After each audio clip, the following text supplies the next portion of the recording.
मुझे लगा कि उनके जवाब में मैं एक बात कहूं। मेरा मोबाइल कहाँ चला गया? अभी तो ही था मेरे। Saurabh ji, my mobile give me. मैं आज के कोर्ट का आदेश पढ़ना चाहता हूं। देखिए, ये आज का आदेश। The court noted that probable fraud must be tried as cheating and the loss to the exchequer is not a euphemism but a monetary loss. The conspiracy is sublime but is not hidden from the court's view.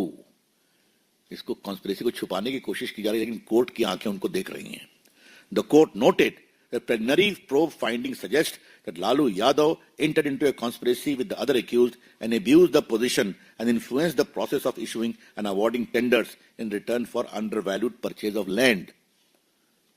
तो तेजस्वी जी, मैंने court के आदेश को पढ़ा है, आज के आदेश को. मित्रों, कुछ और जानना जरूरी है. ये तेजस्वी यादव जी का 20 के चुनाव का एफिडेविट है ना, मेरे पास है.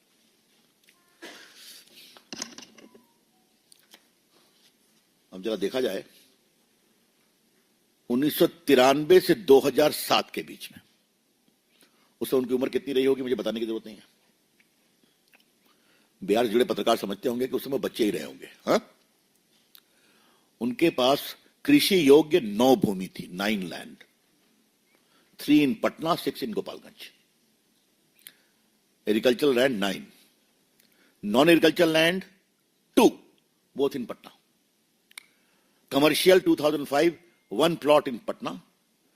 Residential plot 2005, 1 plot in Gopalganj. अबे ये 9 प्लॉट कहां से आ गया? हाँ, नहीं, non agriculture 9 and agriculture and agricultural 9 and non agriculture 2, 11. कहां से आ गया? कमर्शियल भी है, पटना में है. माने हमारे ऐसे लोगों को भी इतनी प्रॉपर्टी बनाने में थोड़ा सोचना पड़ेगा. हाँ, और ये तो जान के मैं 2007 की बात कर रहा हूं. तो तेजस्वी जी कब का डेट ऑफ बर्थ है गुरु? यानी 90 का है ना. तो अगर 90 का है तो 1993 मतलब 13 साल, 3 साल. और 2007 तो 93 2007 के उनकी उम्र कितनी हो गई बताओ? 17 साल. अब 17 साल में 11 property, even before he became a major, 18 साल के पहले. हमारे स्वर्गीय दोस्त सुशील मोदी ने गिव मी दैट बुक. आज मैं उनको बहुत श्रद्धांजलि के साथ याद करूंगा. आपको मालूम है कि चारा घोटाले हो, अलकतरा घोटाले हो, इसमें पिटिशनर वो थे और मैं वकील था. हाँ, संघर्षशील व्यक्ति थे. और एक केस और फाइल हुआ में बाबू लालन सिंह भी थे. अब देखिए, लालू लीला उन्होंने एक किताब लिखी है, लालू लीला.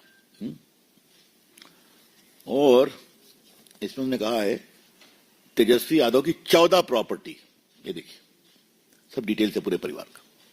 इसका कोई कॉन्ट्रडिक्ट नहीं किया गया अभी तक. अभी ना मैं राबड़ी जी के बारे में, जो राबड़ी जी के खिलाफ भी आज चार्ज फ्रेम हुआ है.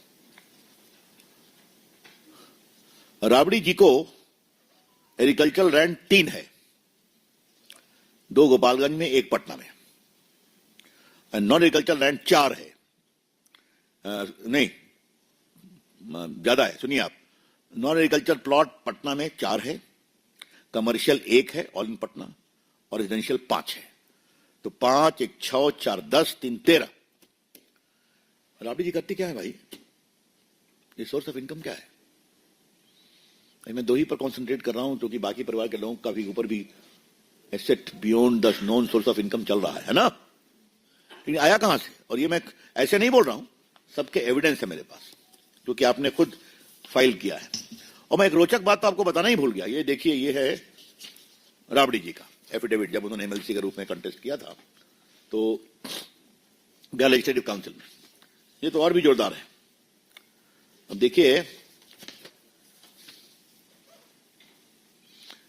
उनके पास कम से कम 1, 2, 3, 4, 5 5, हाँ 5 प्रॉपर्टी है भाई पावर ऑफ अटॉर्नी। तो ये जो मैंने बताया राबड़ी जी को 11 नहीं 3 4 3 7 1 8 5 13, उसके अलावा 5 प्रॉपर्टी है पावर ऑफ अटॉर्नी से, जिनका अपना है। कमाल है भाई। कौन कहता है बिहार गरीब है ठाकुर साहब, बताइए। कमाल है। मैंने तो काफी किया, आगे फिर करूंगा। तो मेरा कहना है कि आज जब कोर्ट ने फ्रेम किया है कि लूट किस प्रकार से हुई, तो इस लूट की कहानी को बताना जरूरी है। मुझे लालू जी और तेजस्वी जी से कुछ सवाल पूछना है। राबड़ी जी तो पूछने की हिम्मत नहीं कर सकता, क्योंकि फिर तो चलिए उनकी माता जी है, मैं क्या बोलूं।